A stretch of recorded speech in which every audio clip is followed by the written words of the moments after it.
गृहमन्त्रीको जो अस्वाभाविक उहाँको फुर्तीफाती भयो भनेर पनि आलोचना छ।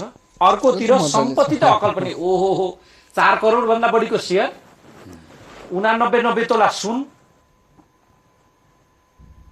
घर जग्गाको विषय कुरै छाड्नुहोस्।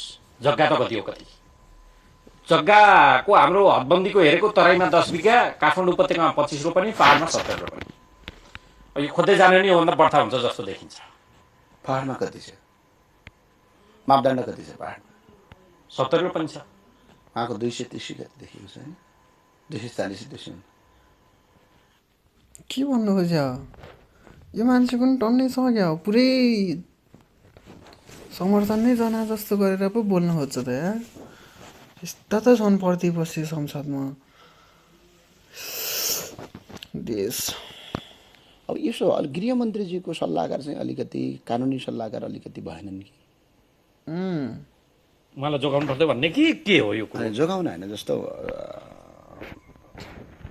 पत्रकारले बुझ्यो नि त। मैले आश्चर्य त पहिल्यै बुझिसकेको थिएँ नि त, उहाँलाई जोगाउनु पर्छ भन्ने कि के हो? प्रतिपक्षमा बसेको मान्छेको हालत यस्तो हुन्छ, काम यस्तो हुन्छ, शब्द यस्तो हुन्छ, बोल्नु पर्दैन। प्रतिपक्षमा बोल्या सम्पत्ति कहाँबाट आयो? भोलि उसको सम्पत्तिको कुरा गर्दै गर्दा मेरो पनि त सम्पत्तिको कुरा बाहिर निस्किन सक्छ भन्ने डर हो कि? कस्तो साइको प्रतिपक्षी छ। यस्तो मान्छेलाई जनताले भोट हालेर सम्पत्ति राख्न पाइँदैन भन्ने कुरा थाहा छ कि छैन हामीलाई? नेपालको जस्तै हाम्रो त हकबन्दी लाग्छ नि त। हदबन्दी छ, हदबन्दी छ, कृषिमा हदबन्दी छ, पहाडमा कति रोपनी के छ। त्यो हदबन्दीभन्दा बढी जग्गा त पास पनि हुँदैन होइन र? पास हुँदैन नि होइन? त्यो त राज्यको हुने व्यवस्था छ, राज्यको सिधै हुने व्यवस्था छ। त्यो भए हुनाले त्यसमा बुझेर अब उहाँले भन्नुपर्छ। जस्तो त्यो पास कसरी भयो त बढी छ भने?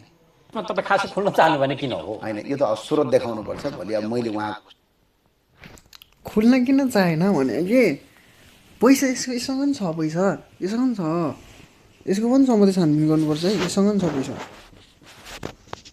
अनि सेयरमै लगानी गर्दा पनि नमान्नु, कम्पनीबाट आएको छ भने त्यो सिधै लाग्नु। यसो हुन्छ अब जस्तो कस्तो हुन्छ भने हो सेयरको कुरामा स्पष्ट खेल्छ। जस्तो मान्छेको 4 करोडको सेयर छ भने त्यो 4 करोडको सेयरको प्रिमियम भ्यालु कति हो? पहिला कुरा सुरुमा किन्दाखेरि कतिमा किनेको?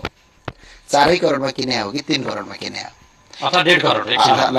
जस्तो 1.5 करोडमा किने, आजको भ्यालु 4 करोड भयो भने अब हामीले खोज्ने भनेको 1.5 करोडको हो क्या। त्यो 1.5 करोड पैसा चाहिँ कहाँबाट आयो?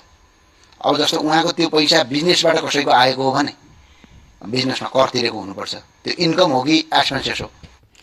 यो मान्छे त्यति धेरै खुल्न चाहिँ खोजिरहेन है, त्यति धेरै खुल्न खोजिरहेन। तपाईँहरूले पनि अलिकति मूल्याङ्कन गर्नुभयो होला होइन? मैले ज्ञानेन्द्र साई छ, ज्ञानेन्द्र साईले त एकलौटी भयो भने जित्यो। प्रतिपक्षमा उसले चाहिँ डेन्जर हान्छ भनेको के? प्रतिपक्ष यतिसम्म हुत्याएर हुन्छ? इन्कम पनि इन्कम ट्याक्स तिरेर 1.5 करोडको त्यहाँ देखिनु पर्यो, कर चुक्ता भएको प्रमाण चाहियो।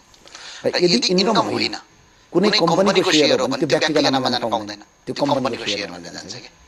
त्यो फेरि व्यक्तिगत नाममा हाल्ने बित्तिकै त्यो करप्सन हुन्छ।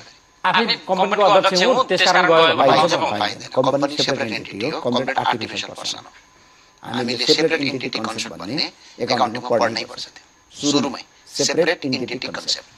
मेरो अङ्ग्रेजी सिए पढेर आयो भने त उहाँ त इन्डियामा थाहा छ उहाँले यतिको त भएर बोल्नु भयो कि नभएर बोल्यो मलाई त थाहा छैन, मलाई नै थाहा छैन, मलाई त थाहा छ होला नि। टोन राम्रो छैन होइन? त्यो भए भने सेपरेट एन्टिटी कन्सेप्ट हामीले पढ्छौँ। र कम्पनी भनेको आर्टिफिसियल पर्सन हो, कम्पनीको डेफिनेसनै भनेको छ नि। कम्पनी टेन्सन लिनु पर्दैन, कुनै पनि सार्वभौम सत्ता देशमा बसेर इङ्ग्लिस जान्नै पर्छ भन्ने छैन। इङ्ग्लिस भनेको जस्ट एउटा भाषा हो, जान्नु नै पर्छ भन्ने छैन। तपाईँले जब नेपाली शब्दमा आफ्नो इन्टरभ्यू दिनुहुन्छ, आफ्नो भनाइहरू राख्नुहुन्छ, तब मात्र त राष्ट्रियता झल्किन्छ। तपाईँको शब्दहरूबाट राष्ट्रियता झल्किन्छ। टाउकोमा ढाका टोपी लाउँदैमा राष्ट्रियता झल्किने होइन। अदृश्य धन, कालो धनलाई कसैले मेरो व्यक्तिगत सम्पत्ति भनेर देखाएको छ भने त्यस्तो सम्पत्तिहरूलाई को विरुद्धमा बोल्न डराएर तपाईँको राष्ट्रियता झल्किने होइन। खुलेर बोल्नुहोस्, हामीले चिनेको ज्ञानेन्द्र साई तपाईँ होइन। इज आर्टिफिसियल पर्सन भनेको कृत्रिम व्यक्ति हो भनेपछि गृहमन्त्रीको विषय पनि अलिअलि शङ्कास्पद छ यो सम्पत्तिको विषय अर्थमन्त्री त्यो शङ्कास्पद होइन उहाँले स्रोत देखाउनु पर्ने हुन्छ अब उहाँहरूले सम्पत्ति मात्रै देखाएर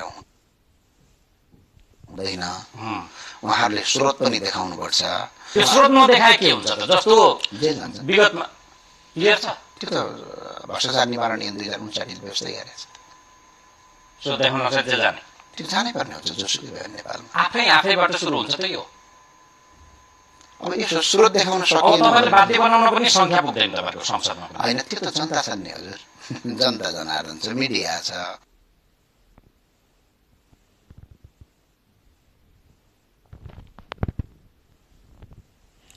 कुरा चाहिँ राम्रो गर्यो लास्टमा आएर जनता जनार्दन छ भनेको छ यसले जनताले छोड्यो बाँकी कुराहरू यसले सबै जनताले छोड्यो यसले गर्न सक्ने केही होइन जनताले उसलाई प्रतिनिधित्व गरेर गर्छ संसदमा प्रतिपक्षको प्रतिनिधित्व गर्छ भनेर जनताले भोट हालेर पठाइसकेको मान्छेले जनता जनार्दन छन् तिमी बोल न यार तिमी बोल तिमी किन बोल्दैनौ सही को छ